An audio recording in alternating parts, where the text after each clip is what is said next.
Greetings everyone. Thanks for joining me. That was the Polyphonic Spree with Light and Day. This will not be a very long one. Just bear with me a second. Let me make sure everything's going out to... Yeah, 1 second. Hey Artie and Auntie Meg, nice to see you. I'll be 1 second, I'm just making a coffee. The song was a little bit shorter than I thought. So, I'm looking for a collaborator or collaborators. So, just bear with me.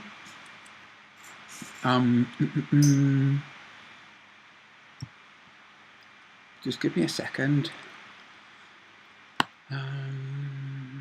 Let's see. No. I should have set this up already. Sorry. Display capture. Where is it? There. And I don't mind people seeing into the back room. This, but okay. So this can go. What am I looking for? Yeah. Here. Okay. What collaboration really means. Collaboration is a working practice whereby individuals work together for a common purpose to achieve business benefits. Forget the term common purpose, as was hijacked by a Marxist organisation to ruin mathematics. The critically important subject of mathematics ruined it, and it brought in all kinds of ridiculous non-real things like surds that nobody ever uses. Anyway, so for a common purpose to achieve business benefit, the business in this term is not financial business. The business is education, okay? The collaboration enables individuals to work together to achieve a defined and common business purpose. So if our business is to educate, that would be our purpose. And that's what I'm looking for. I'm looking for back to here. I'm looking for people who can use computer, AutoCAD or graphics or video systems, video programs, who can CGI, who can make models. Okay, so what we're going to do now, if you just bear with me, yeah. 1 second. Sorry that it's all so messy. This really is just a last minute thing.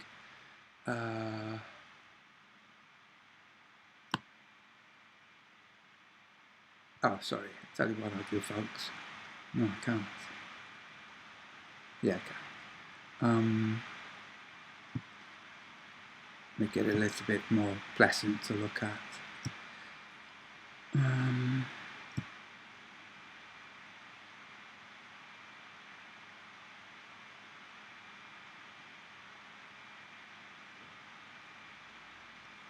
One sec.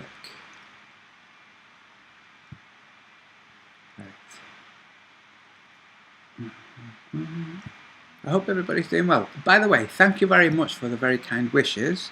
I'm doing really well. Okay, I am really doing well. I'm not wearing this to hide anything. My throat is very fine. In fact, there's nothing really here. There's just signs. Is that? Yeah, signs of disease. Where's the? I'm looking for a window. There. So I'm fine and I'm going to be fine. Okay, so don't think you're going to start collaborating with somebody that's just going to pop their clogs before they finish what you're collaborating on. So,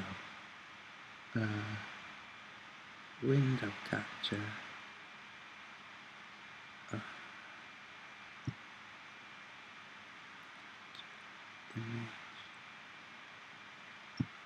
Yeah, window capture is what I want.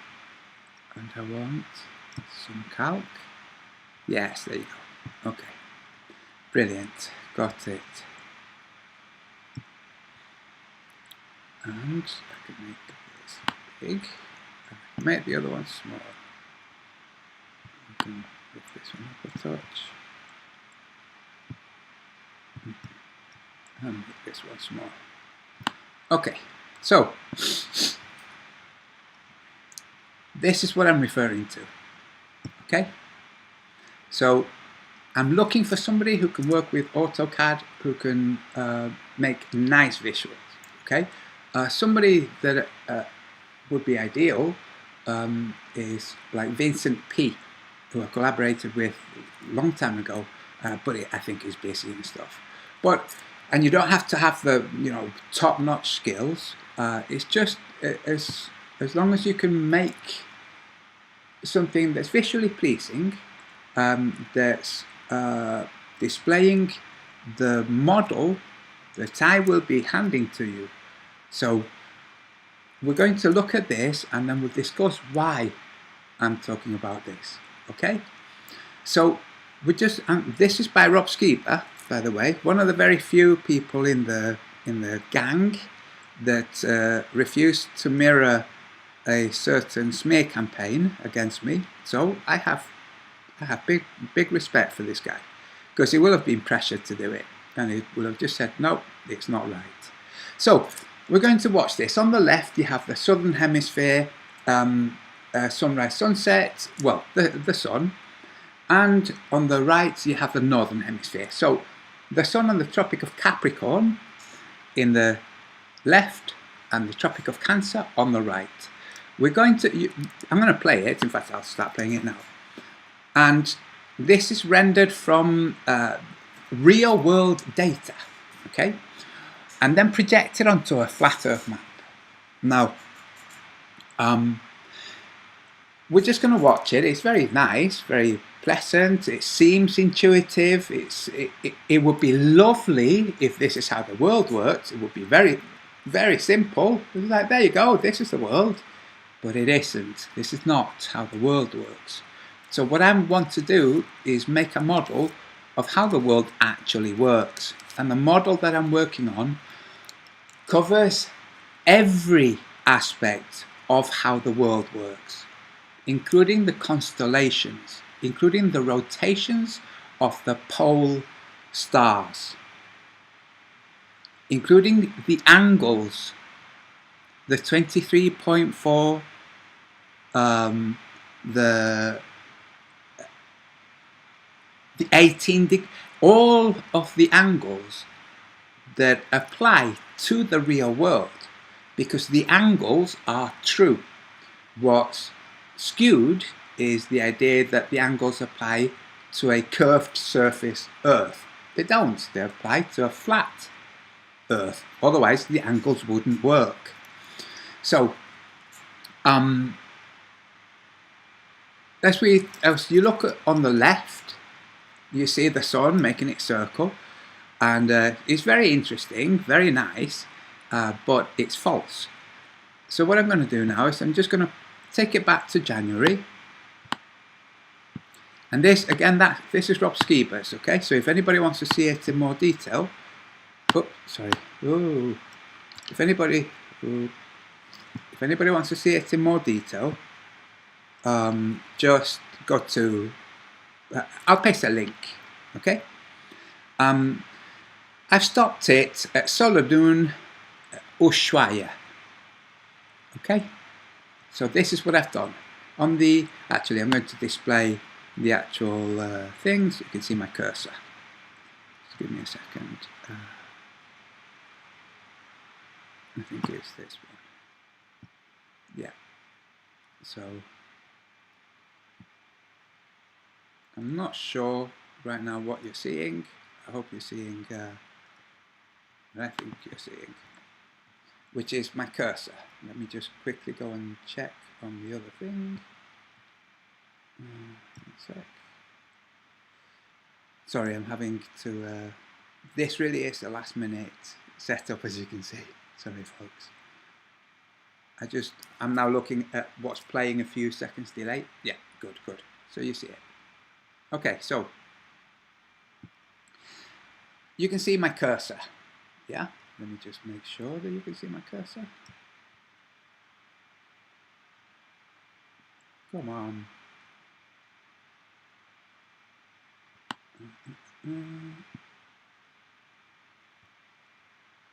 Okay, folks, can you see my cursor when I move it around the screen? I'll wait for you to reply.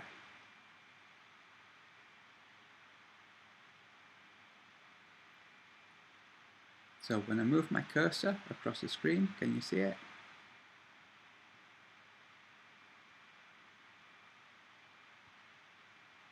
Hey Dan W, Chuck the Canuck, and Fat Girth, looking very distinguished today, Antonio. Thank you very much. So RT King's Dethroned, excellent name. So hi guys. So can you see? Yes, you can see. Thank you, folks. Okay. Now here, this is Solanun for Ushuaia. Okay. And as we see, when I play it, this is sunset for Ushuaia, approximately there, and this a little bit further back. I'll show you. So here is sunset, give or take, and here is sunrise, give or take. I'll show you what I mean with, oh dagnabbit, where's it gone? 1 second. Whoops. Weren't supposed to see that, but never mind. Okay, here.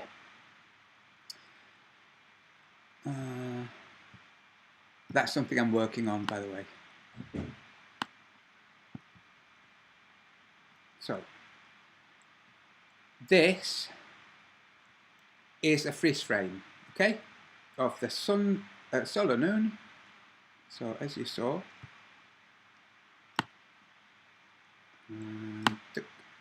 approximately there, solar noon, okay, for Ushuaia. I set it to the 1st of January, this is the 2nd, it doesn't matter, I can go, I'll tell you what, I'll just go back and set it to the very same day. It's not so critically important because the cycle does repeat every year. So, there, solar noon, Ushuaia, Punta Arenas I think, but Ushuaia, anyway, here. Now, where's the other?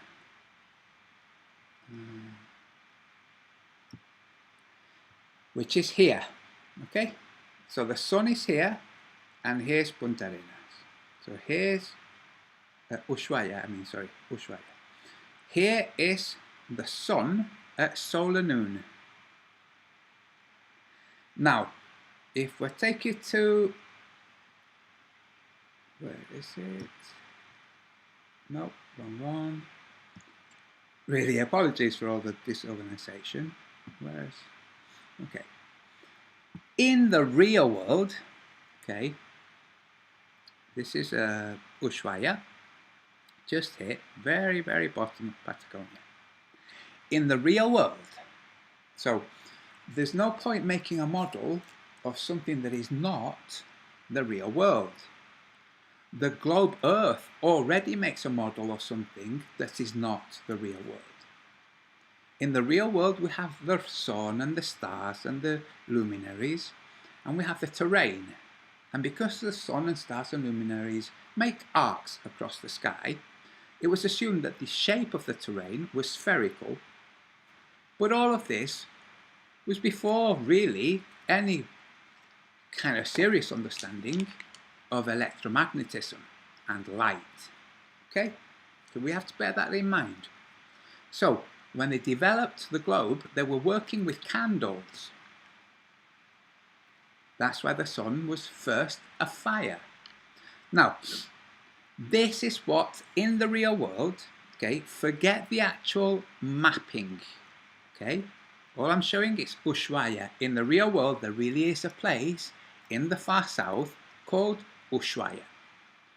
That place is linked to a continent, is part of the continent of South America. South America is linked to North America. Great. How close Africa is on this map has no bearing whatsoever. How close New Zealand is, no bearing whatsoever. This is just a depiction.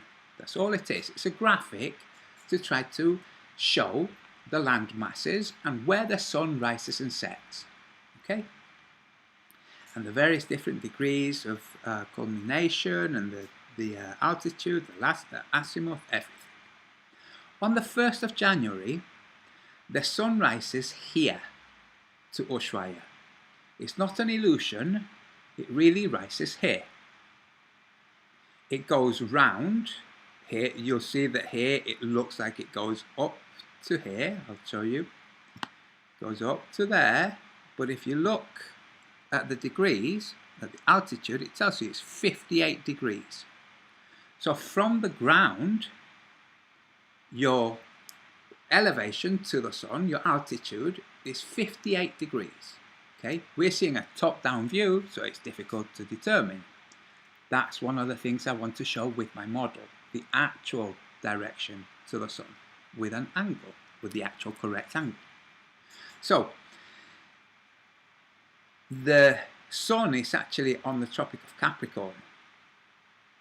Okay, so this depiction is just a bit misleading, but you can tweak it.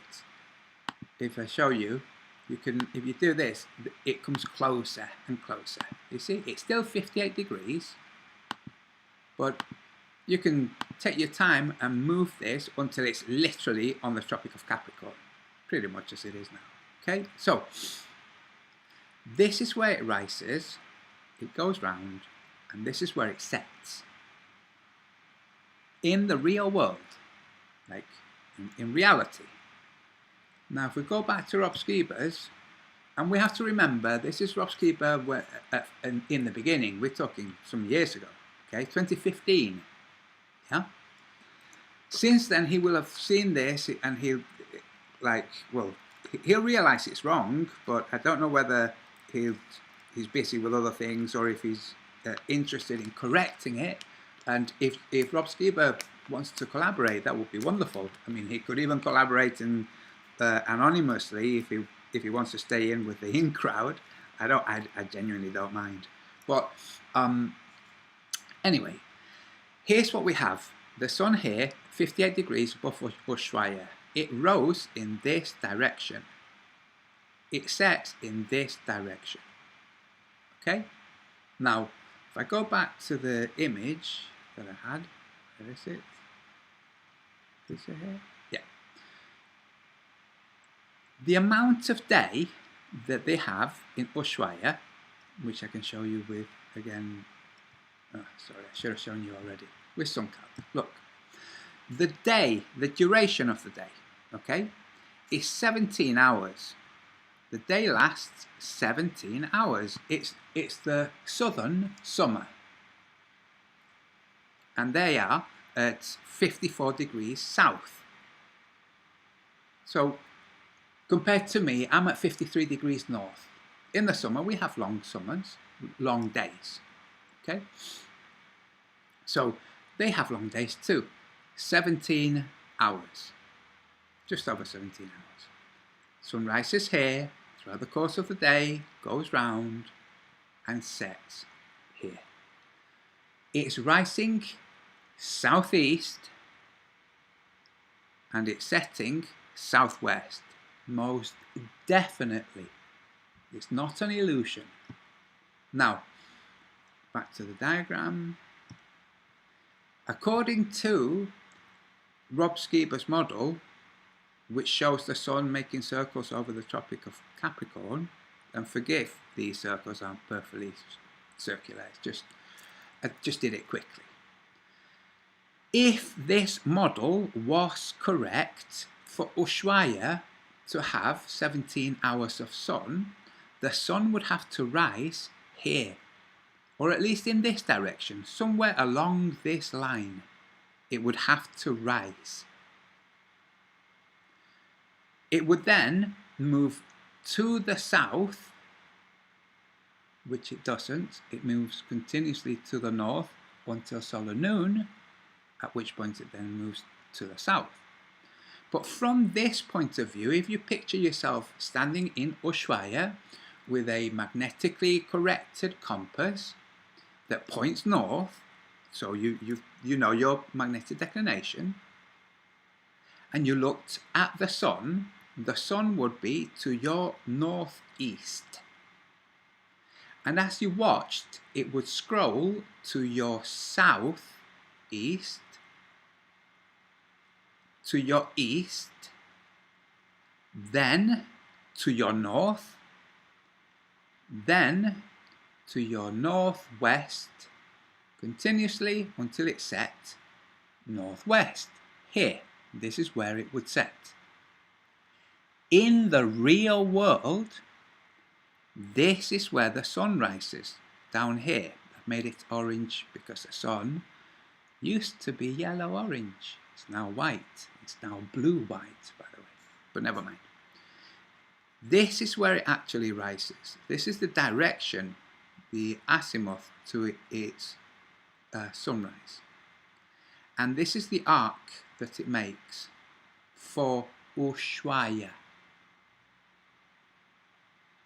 Now, this arc doesn't need to be this size or this shape, and it's not actually, strictly speaking, an arch, because the arch is not there all of the time. It's a continuously shifting system. It's the sun. So, what I'm doing is I'm developing a model that shows how the sun actually works, what the sun actually is, and how, by understanding what the sun actually is and how it actually works and how it actually scrolls across the sky over the flat Earth, you can understand the true alignment of the continents in respect to one another. So I've been working on this for a while. I put it aside while I was finishing the book. I'm now waiting for the book. Delivery should arrive any time now. But I'm going to go back and let you watch this. The book's about to read. I'm expecting it any time. And now that the book's done, before I translate it into Spanish, I'm going to put this model together. I have it. It works. It works with the angles of elevation to the pole stars from the various latitudes. It works to the angles of elevation to the southern celestial pole. It works with the angles of elevation to the sun on the Tropic of Capricorn when it's closer to the surface of the Earth. The angle indicates it's closer to the surface of the Earth than in June. Okay, so in January or December versus June. It works, folks. It's come to me. I've got it. I've figured it out. So what I'm doing is, and if nobody can collaborate, that's okay. I will do it on my own, but I will do it with hand-drawn images instead of computer generated. I don't want to get. I'm not so dedicated in trying to convince people that what I'm saying is correct as to invest my time into learning computer graphics. I'm just not interested. Right now, I'm not interested. I'm going to go back into painting and drawing. So, if nobody does collaborate, that's okay. I will do it myself, but I will do it old-fashioned drawing, cartoon style. It works with the shape of the illumination, because what this isn't doing, this map this rendering is not showing the transition between the shape of the daylight in the summer, in the northern summer, the shape of the daylight. In fact, let me pause it here. I'll do it now. So,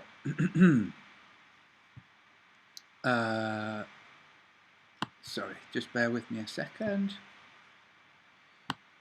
I will show you something, and it's going to be an approximation. Come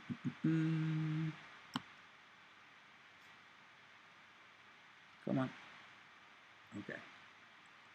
So, I'll use the one on the right, okay? I'm going to make a circle, and I'll make it white, why not? Let's see, no, it's coming out black. So, shape, this is the shape I want, this is the color I want. There you go. Right. So, the light, in the summer, the light of the sun reaches the far end of the Arctic Circle. Okay, so I have to expand this to the point where it reaches Ushuaia 2. So what I'm doing now is, this is the shape of the sunlight, give or take, in the north. Okay, so if I move this over here and we go to, you have to keep the far end in the Arctic Circle, because in the northern summer the Arctic Circle has the sun reaching all parts of the Arctic Circle continuously. That's a 24-hour sun that we're all so familiar with. By the way, my model works with a 24-hour sun in the southern hemisphere because it happens in the real world. As this thing rotates, this is the illuminated area of the Earth. As this thing rotates, we have light, and everything outside of this has night. Okay? So as this thing rotates, with the center where the little fist is, being the Tropic of Cancer, you see what is illuminated by it, and for how long. Okay. Now, if I leave it here, like this, and I try to make it black, okay. Now, that this that's black is the night, with the rest of it being the day when the sun is in the south. Okay, so you see, as this goes round, at no point is the Arctic Circle outside of this. The sun does not rise in the Arctic Circle. We have much less time in the north. They have much more time in the south. Daylight time, I mean. But this is what happens. So you have, if you imagine everything outside of, if you imagine this circle being black, that's nighttime. Okay? So nighttime does this. And the daytime covers every part of the south, including the far south, the beyond the Antarctic Circle.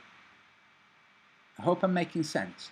Okay, if you do collaborate with me, this is not how we'll be discussing things. I have the diagrams that, you know, it's a lot easier to understand. But so that you understand, this black area here, in fact, I'll tell you what, no, this black area here is the night when the sun is in the south. Okay, so really I should have it on the other map. So when the sun is in the south, this is the shape of the night on the Earth. When the sun is in the north, this is the shape of the light in the north. And everything outside of this is night. It is literally the opposite situation. But this is important to keep in mind. This is a circle, just a simple circle. And the idea that the latitudes are perfect circles, and hence the sun does a perfect circle like the video shows, is false. The sun doesn't follow perfect circles. The sun follows ley lines. And when you move things from the surface of the earth, highly reactive things like, say, I don't know, uranium or lithium, when you remove electromagnetically reactive substances from the earth, you interfere with the guidelines that the sun follows. And this is why the sun is starting to behave a little bit more erratically. So, right, where am I now? Here, right. So, I have my email in the description.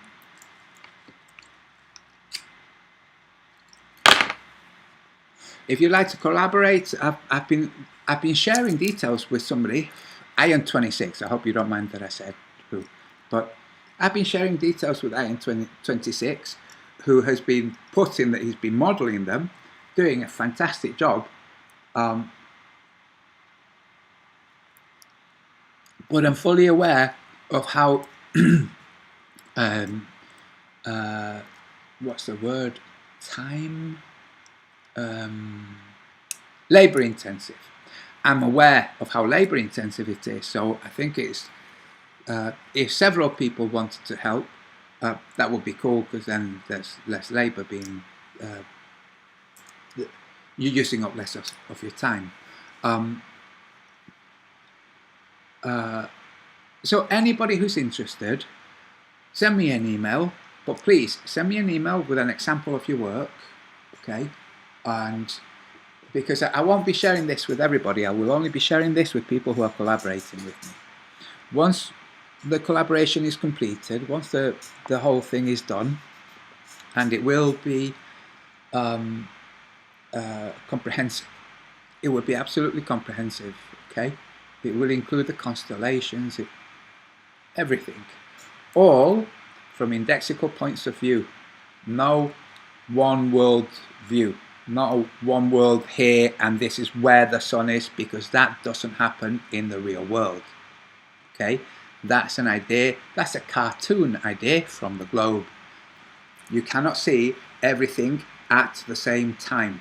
So, but you can show how things differ from places. So here's the sun from this place, here's the sun, here's the sun, here's the sun, okay?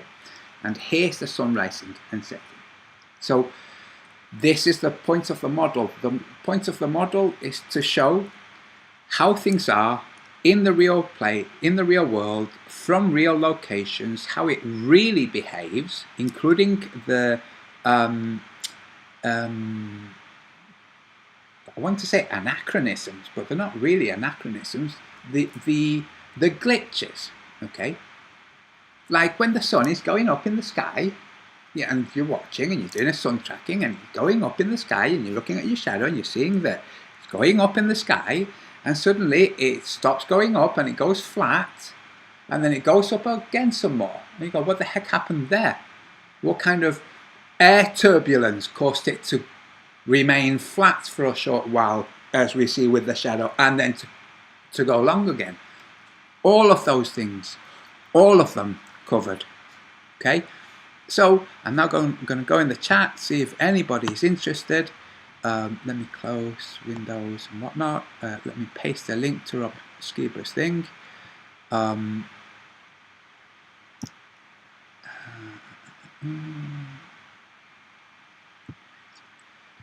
Close this. By the way, I had to reboot just before starting and everything's gone a little bit haywire. That's why that's part of the reason I'm so disorganized. So it was organized before, but it happens. Right, so I'm now going to go into the chat. I will share what's this? So what I'm going to do now is I'm going to share the link to Rob Skiba's video in case you haven't seen it, and I don't need this, and then I'm going to share a link to SunCalc so you can see what actually happens in the real world. You see, if we're engaged in a war of truth, it's absolutely unjustifiable to show something false. That's just absolutely unjustifiable. Okay, so in the link you have the Rob Skiba video, and in the second link you have SunCalc. It's free, you can use it, and you can see what actually happens in the real world. You see, the flat Earth versus the globe Earth.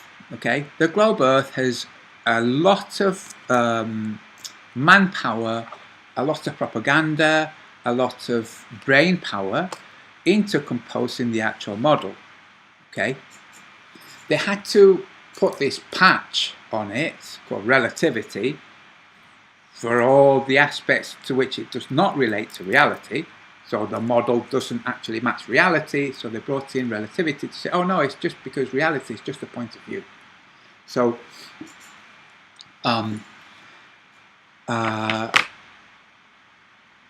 the flat Earth, there are several people working on various different models, but you must stick to what is true.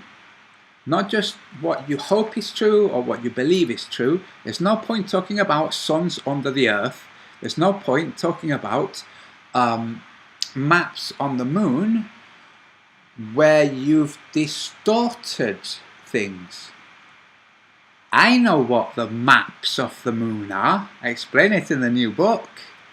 I'll tell you right now, every little crater on the moon is a former Antarctica. Every little crater is a former Antarctica.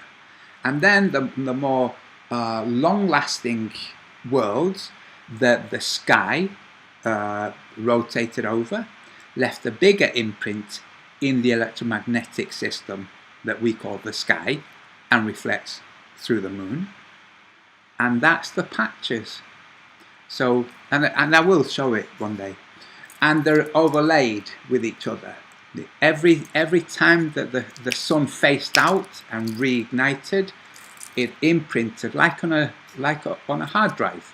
Okay, bang, and then there's an image, and then the next time it happened, bang, another image, superimposed on the previous. And you can see this. You can take your time and you go, here's Kamchatka. What's Kamchatka doing there? Look at it. Here's Saudi Arabia. Why is the tip of Saudi Arabia ducked under that? Wow. Yeah. So,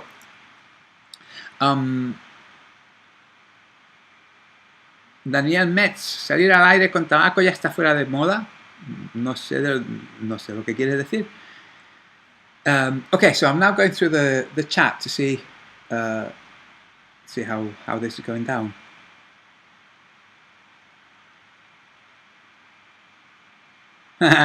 So RT, I explained. So with Iru, this is what happened. Bob asked me to to chat with this guy. He said this guy wanted to chat with me to see if I could help with the model that he was creating for the Earth, for the Sun, and it was an atmospheric model, and it was good. It was good, but he didn't have a way of extrapolating it for different locations. Okay, because when he moved, so he's in Buenos Aires, there's the Sun. Here's the atmosphere. Where is it really compared to the effects that the atmosphere is having on bending light and whatnot? Now, where's the Sun when you move to, say, Santiago or New Zealand? And it doesn't work. So what I'm doing is partly correcting that mistake that he made, but the whole reason for that was just to try and get Eru onto Growthbusters. You know, Eru's a very good self-promoter. So, and I helped out because I thought the guy was sincere and genuine. I didn't know. I had lots of people warning me, lots of Argentinians warning me, and I thought back in those days there were so many people calling everybody else shills and everything. And then it turned out that some of them really were very legit truthers and gave me some very, very pointed information on Eru Landucci, who he is, his background, his family, everything. And this is when I exposed him. And since then, many other people have contacted me showing how he has done the same to them as he did to Orphan Red. You know, like taking her video and just cutting her out of it kind of thing. So the guy's a charlatan. He's a well, first, he's an absolute quisling. He's a shill. That's why he's been on Argentinian TV so much. You don't get legit. When have you seen Eric Dubé or Math Powerland on primetime TV?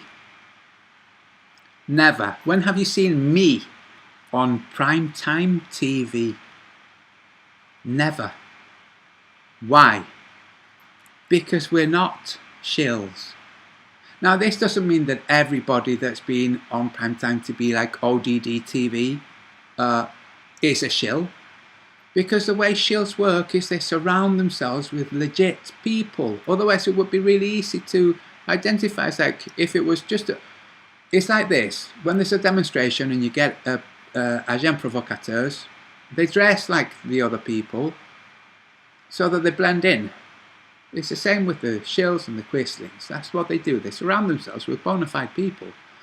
And eventually they surround themselves with bona fide people to the point where the bona fide people start to suspect that there's something wrong with the people that they're kind of helping, but they have invested too much. That's the sunk cost fallacy, and that's when they end up mirroring videos, smearing people. You know, that's what happens. It's the sunk cost fallacy, and eventually it all collapses, and then eventually there's a slash and burn and disappearance, like the freak, the Picasso face. What's happened to that? Where's that gone? You know, and all the people that thought that that thing was a genuine person, cut out. But never mind that. This wasn't about that. So I'm looking at the chat and completely forgot what I was saying. Oh yeah, Eru. Yes, yeah, Eru would be brilliant. In fact, Eru would probably be amongst the best. But he wouldn't be interested. Absolutely not be interested in helping out, because if it was with Eru, I would make sure that the whole world knew it was my model that he had actually modeled. Okay, with anybody else who contributes, it will not be I'm the jet creator and you guys just helped me. It will be we did it. Okay, parity. But with Eru, no, I'm the director and he's my little gopher. Yeah. And then this is what will happen. When this is done, when I've done this, when we have done this, we'll put it out there, it will spread, it will be shared not just through the internet, it will be shared through flash drives. It will be understood, it will go into universities, people will share it, professors will look at it, professors will consider it and will go, well, fancy that. Never thought. If you have two protractors and you open them up, that's the Earth. What the hell did we do? They took two protractors, so you have a protractor for the north, this is the north, this is the south. Okay, so you have a protractor for the north point of view, south point of view in respect to the sun. Then you have another two protractors. Sorry, I don't have another one right now. Two protractors. One from the North Pole to the equator, one from the equator to the South Pole, which is a circle. Okay? you have two protractors. So you have one, oh, yeah, I'll draw it. Just give me a second. Yeah.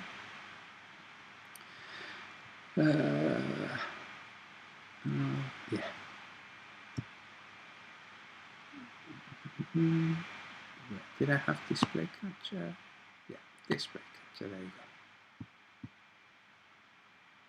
And video, there. Okay, so let's just do a little quick thing.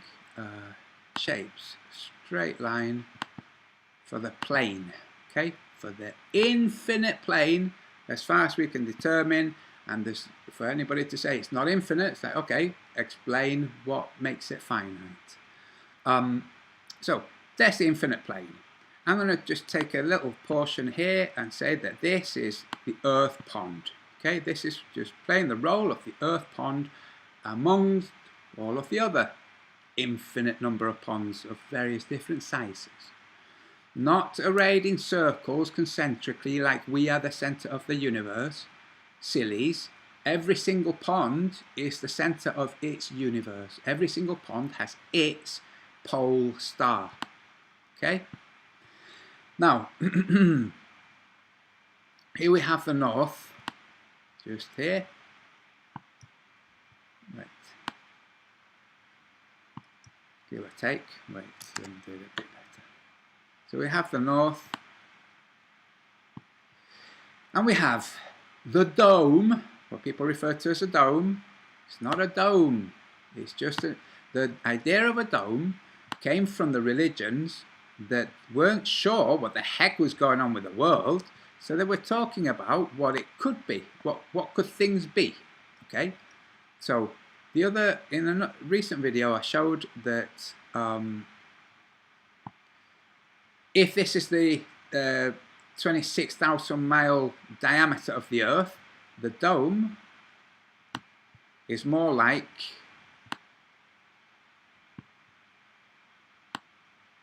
this. Okay, that would be the dome. This even less than that. Okay, so no, it doesn't quite work. The visuals, the Mark Sargent, the snow globe, no, it's nonsense. It's not true.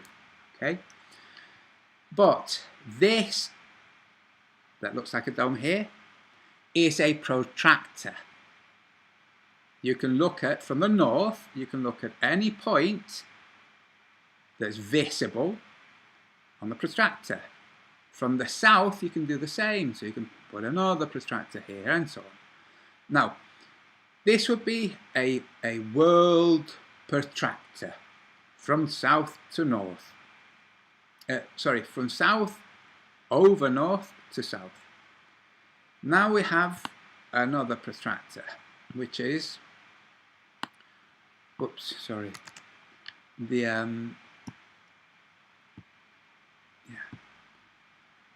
I'll make it red, sorry. So now we have from the North Pole to the South Pole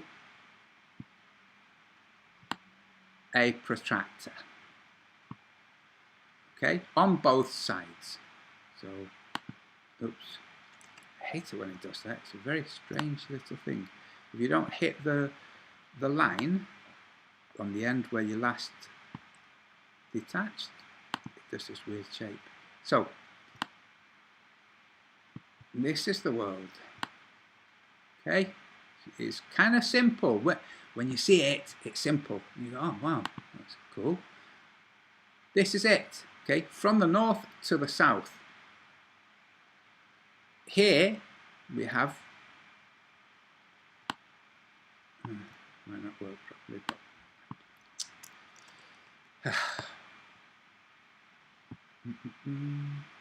So here we have approximately, and I say approximately because it's not a perfect circle, the equator. Okay, so now we have, remember what I was saying about fractals? Not fractals, hollow prisms, holograms. Now we have protractor from the north to the equator. do it again. So, and when I say protractor, I mean something we have shape that can be measured with angles. That's all. I'm not saying that there's actual protractors, obviously. I'm just saying that the protractor, which is a geometric tool, works for this. Okay? So, we have from the North Pole a protractor that you can measure any point visible from the North Pole. Same for the South Pole. Then we also have the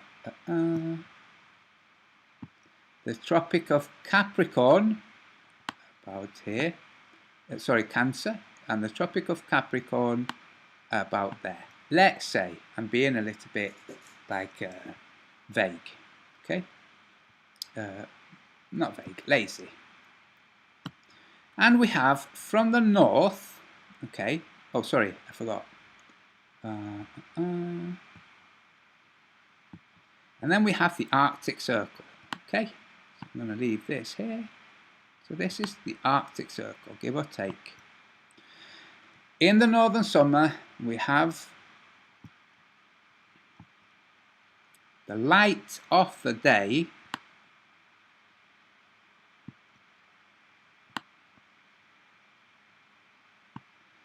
reaches the far side beyond the pole to here. But it doesn't just reach the equator. It goes, oops, take my bit. It goes from the far side to the Arctic Circle. Doesn't quite reach the Arctic Circle. Okay? It doesn't quite reach the Arctic Circle. And it is, I'm trying to get the shape. Okay. So here, did I do it this way? Nope. Okay. So we have the highest point above the Tropic of Cancer. Okay, so just bear with me. I'm going to show Tropic of Cancer, highest point. Oh. That's all it is. The sun is within this, and these are bubbles, by the way. Okay, if you want to think of them as a three-dimensional shape, class them as bubbles. Okay, this is the sun in the northern summer. Now I'm going to, and it rotates. Now I'm going to do the sun for the southern summer, and it goes beyond the South Pole. So just as that went beyond the North Pole, this goes beyond the South Pole, and it doesn't quite reach the Arctic Circle. Okay, so we'll go here. We'll just say that this is the limit. Oh, that's not it. So this is the Arctic Circle, goes beyond the Antarctic Circle to the South Pole, beyond the South Pole, so let's say there. How far away it goes is anybody's guess, because nobody's been there. But you have this, okay? Where the highest most point is above the Tropic of Capricorn, here, just as before it was over the Tropic of Cancer. And when you look at the difference between the two, you find that this is lower in terms of angles. It's lower than the one for, well, I'll put it here. I'll do the other one for the Tropic of Cancer, which goes to here but doesn't quite reach. Sorry folks. Right, so from far side of the Arctic Circle, this is the northern sum I'm doing now. Okay, so like so.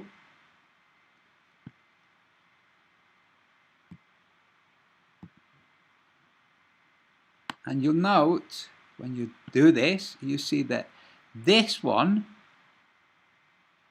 is slightly farther than this one, which is interpreted by astrophysicists and geophysicists as meaning that when the sun is over the Tropic of Capricorn, it is slightly closer to the surface of the Earth.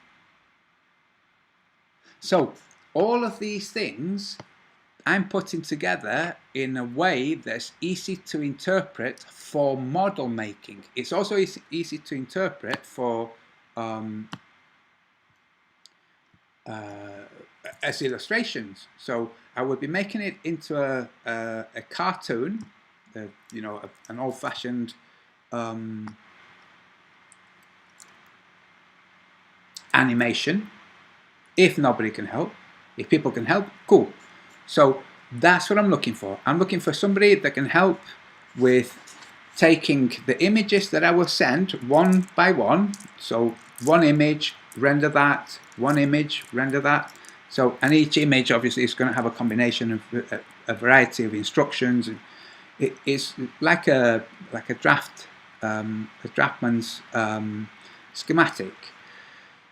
So that we can do it one by one, and so that things aren't jumbled up.